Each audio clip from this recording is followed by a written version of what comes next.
आप सबका हमारे यूट्यूब चैनल में स्वागत है। देखिए, मंगल ग्रह एक ऐसा क्रूर ग्रह है, क्रूर ग्रह की श्रेणी में रखा जाता है। इसे पाप ग्रह नहीं माना जाता, मगर इसके क्या रोचक तथ्य है और क्या मंगल ग्रह का ऐसा स्पेशल स्वभाव है जो इसको सबसे अलग बनाता है।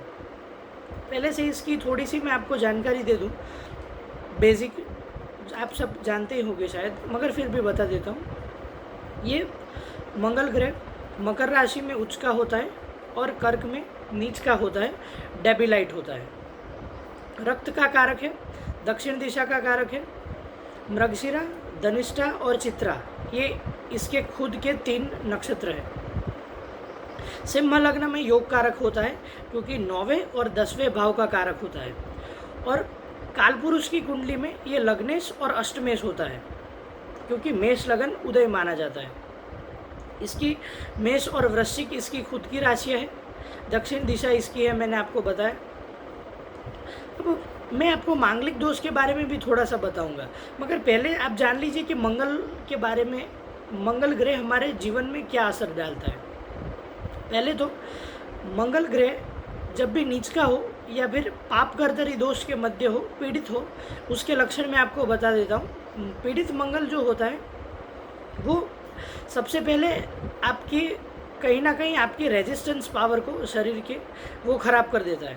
फिर आप इतने आक्रामक नहीं हो सकते दूसरों के सामने। ये से संबंधित बीमारियां देता है क्योंकि रक्त का कारक है।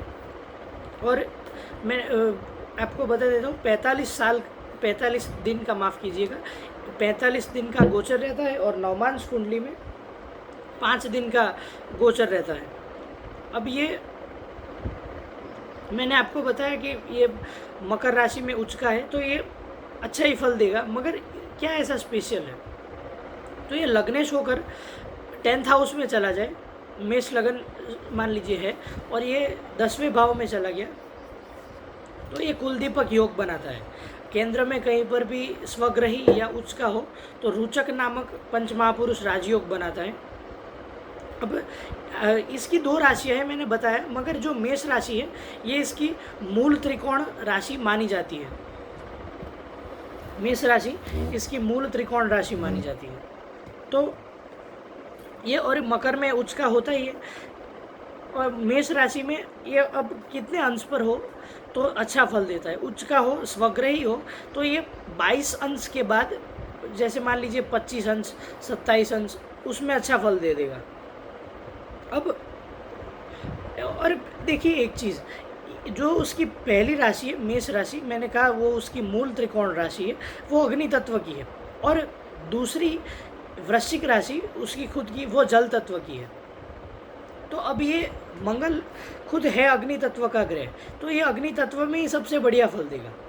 अब उच्च का है वो बात अलग है, वो वायु तत्व है, पृथ्वी तत्व है, हमें इसमें नहीं जाना है मकर राशि पर, मगर इसकी खुद की राशि की बात कर रहा हूँ। तो ये वृश्चिक राशि से ज़्यादा अच्छा ये मेष राशि में फल देता है। अब मंगल, अब जैसे मान लीजिए राहु के साथ, शनि के साथ ये काफ़ी पीड़ित हो जाता है। अब शनि के साथ ये ज़्यादा पीड़ित होता है, कई बार राहु के साथ मैंने इसको अच्छा फल करते हुए देखा है। अब राहु के साथ हो तो ये अंगारक नाम का दोष बनाता है, और ये कई बार इंसान को गलत दिशा में क्राइम करवाने में, ये सब के लिए काफ़ी होता है।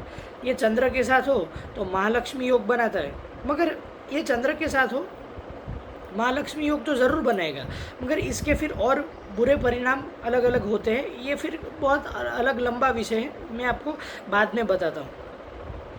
मैंने ये तो थोड़ी सी आपको मंगल के बारे में बता दिया। अब इसके कारक काफ़ी है, जैसे भूमि, भवन, वाहन का, ये भूमि का कारक है, तो फिर ये काफ़ी उसके कारकत्व है, इस पर कभी अलग से हम चर्चा करेंगे। मगर आज मैं थोड़ा सा मंगल के बारे में बता रहा हूँ। तो मंगल से, हालांकि ये दोष नहीं है, मगर एक अभी तो पंडित लोगों ने एक प्रथा बना दी, मांगलिक दोष। ठीक है, आप दोष मानते हैं तो मानिए, मगर ये मांगलिक दोष होता क्या है? और ये मंगल क्या इसका इफ़ेक्ट है हमारे जीवन पर।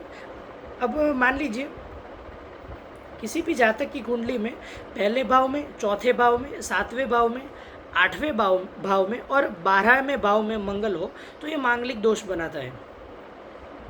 कई बार लोग कहते हैं कि इस पर शनि की दृष्टि है, बृहस्पति की दृष्टि है, तो मांगलिक दोष भंग हो जाते हैं। ऐसा नहीं है, मंगल से शनि राहु नहीं कटते, मंगल मंगल ही रहता है, शनि शनि ही रहता है। ऐसे दोष कटता नहीं है। अगर बैठ गया, क्यों, इसकी मंगल की खुद की 3 दृष्टियाँ हैं, 7वीं, फिर चौथी और 8वीं, इसकी 3 दृष्टियाँ हैं। अभी मैं फिर आपको धीरे धीरे करके बताता हूँ आगे ये कौन से भाव में अच्छा फल देता है। मगर पहले ये जान लीजिए मांगलिक दोष के बारे में। मैंने बताया पहले, चौथे में, सप्तम में, अष्टम में और 12वें भाव में। लेकिन ये मंगल अगर किसी की जातक की कुंडली में है मंगल दोष और दूसरे की कुंडली में है, तो कई बार हमें एक प्रश्न होता है कि क्या दोनों की मैच मेकिंग करते टाइम दोनों की कुंडली में मंगल है तो ही करें या दोनों की कुंडली में मंगल नहीं है तो करें।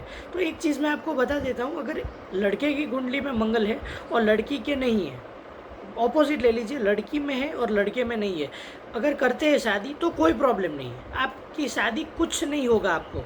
आप शायद ये लोग, कई हमारे गुजरात में तो एक प्रथा सी है ऐसे मंगल का, और कई बार आप मैट्रिमोनियल साइट्स पे जाएंगे या फिर वो शादी के पूरे जो लोग इकट्ठे होते हैं, जो शादी के सम्मेलन वगैरह होते, उसमें अगर उसकी कोई किताब खरीदते या फिर फॉर्म भरते तो एक अलग से एक कॉलम होता है। मैट्रिमोनियल साइट्स में भी होता है, शादी.com वगैरह, आप तो सब जानते हैं मेरे से भी ज़्यादा। तो एक अंदर आता है कि मंगल दोष है भी या नहीं, तो उसमें अगर इन भाव में होता है तो टिक करते हैं और नहीं होता है तो कैंसिल कर देते हैं।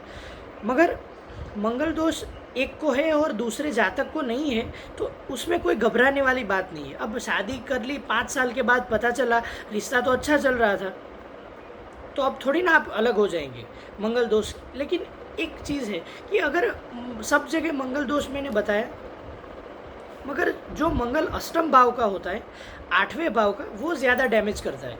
ये विधवा योग और विदुर योग ये यही बनाता है। अगर मान लीजिए जातक किसी भी स्त्री की कुंडली में अष्टम भाव में मंगल हो और उसकी जो पार्टनर है उसकी कुंडली में मंगल दोष है ही नहीं, तो ये फिर विधवा योग बनाता है। अष्टम का मंगल ही सबसे आपको देखना पड़ता है, बाकी तो उसमें कोई प्रॉब्लम नहीं है। मगर दूसरा क्या है कि अष्टम के मंगल को ज़्यादातर अवॉइड ही करना चाहिए। ऐसे जातक से विवाह नहीं करे तो ही अच्छा है, क्योंकि ये फिर और कॉम्प्लिकेशन में डाल देता है। हालांकि ये स्व राशि का हो, उच्च राशि का हो और इन भावों में बैठ जाए तो इसके फल में कमी ज़रूर होती है। ये मंगल दोष फिर दोष इतना नहीं माना जाता।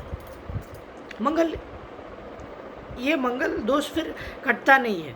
आप, कई लोग पंडित कह देते हैं कि स्व राशि का है, उच्च राशि का है तो ये मंगल दोष कट हो गया, भंग हो गया। वे ऐसे भंग नहीं होता।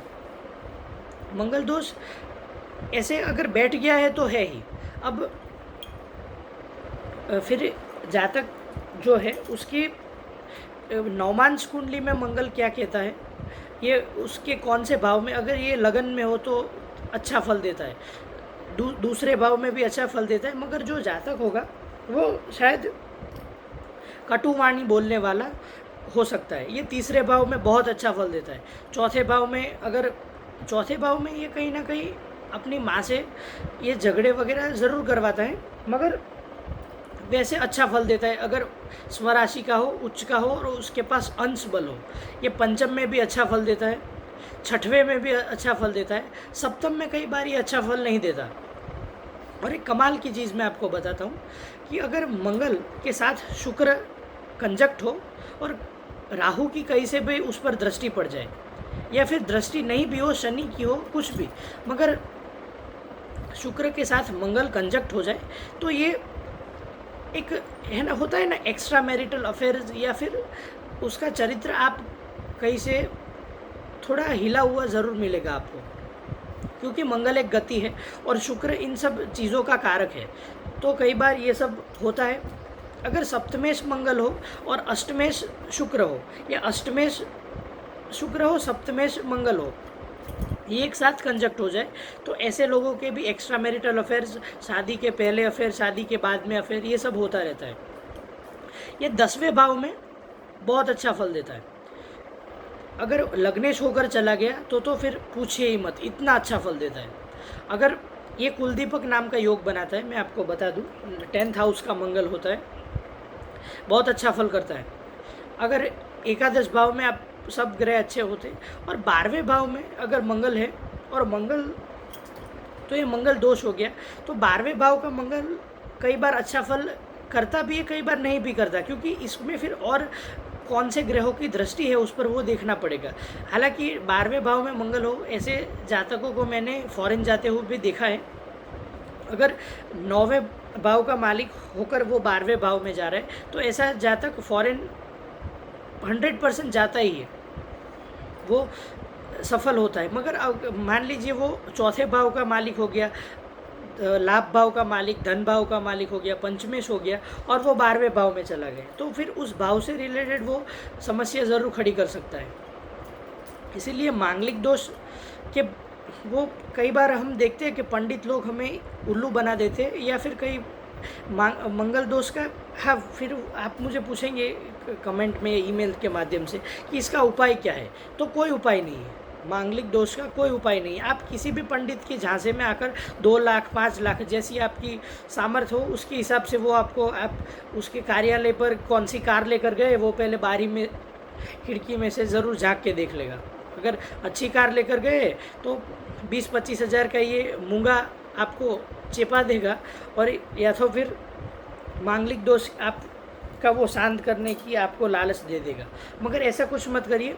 अगर मंगल मांगलिक दोष नहीं है और फिर भी मंगल खराब है, आपको कहीं पर लग रहा है, आपके धैर्य में, देखिए, अगर मंगल लगन को देखता हो, लगन में हो, तो ऐसे इंसान में धैर्य की कमी होती है, और ऐसे जातक ज़्यादातर पुलिस डिपार्टमेंट वगैरह में, आर्मी में होते हैं। मंगल क्या है, एक ताकत है हमारे शरीर में, जिसका मंगल अच्छा हो वो किसी से भी भिड़ जाएगा, फिर सिंगल पसली का क्यों ना हो, वो किसी से भी भिड़ सकता है और किसी को भी मार सकता है, गिरा सकता है। मगर मंगल अच्छा नहीं है तो किसी की मार खा भी सकता है।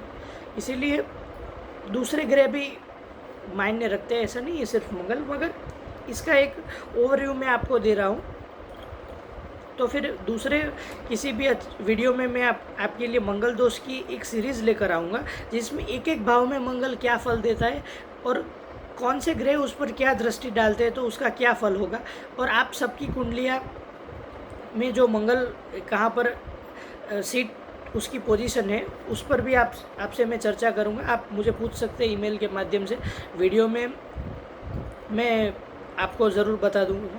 और एक दो मैं सवाल ले लेता हूँ जो मुझे ईमेल के माध्यम से प्राप्त होते हैं। तो पहला सवाल है, क्या धनु लग्न में केंद्राधिपति दोष लगता है बृहस्पति को? जी, आनंद सिंह वर्मा जी पूछ रहे हैं दिल्ली से। अच्छा सवाल है केंद्राधिपति दोष के बारे में। हालांकि बहुत बड़ा विषय है, लेकिन ऊपर से बता देता हूँ आपको। अगर बृहस्पति लग्नेश है और कहीं पर भी केंद्र में बैठा है तो इसको केंद्राधिपति दोष नहीं लगेगा। अगर लग्नेश नहीं है, द्विस्वाभाविक लग्नों में ये आनंद सिंह जी, ये केंद्राधिपति दोष लगता है। जो मगर लग्नेश होकर बैठा हो केंद्र में तो नहीं लगता। अगर मान लीजिए बुध बैठा है लग्नेश होकर तो नहीं लगता, मगर लग्नेश बृहस्पति है और बुध केंद्र में बैठा है तो ये 100% केंद्राधिपति दोष लग जाएगा। ठीक है, इस पर हम आपसे चर्चा करेंगे। वीडियो काफ़ी लंबा हो गया है, बोर हो जाएंगे। सब मंगल के बारे में बताया, और दूसरा ठीक है, आप देखते रहिए हमारे चैनल को, लाइक कीजिए, सब्सक्राइब कीजिए, नोटिफिकेशन बेल में हल्का सा क्लिक कर दें ताकि हमारे जितने भी पॉपुलर अपडेट्स हैं आपको मिलते रहेंगे। ज्योतिष में, तंत्र मंत्र में, वास्तु में आपको इंटरेस्ट है तो देखिए, हमारे दूसरे वीडियोस भी आप देख सकते हैं। और आपका कोई क्वेरी हो या फिर आपकी चाहते हैं कि इस पर हमें बनाएं तो हमें नीचे कमेंट सेक्शन खुला ही है आपके लिए, आप जो चाहे लिख सकते हैं, हम उस पर ज़रूर आपको रिप्लाई करेंगे। तब तक के लिए सेफ रहे, खुश रहे। जय हिंद।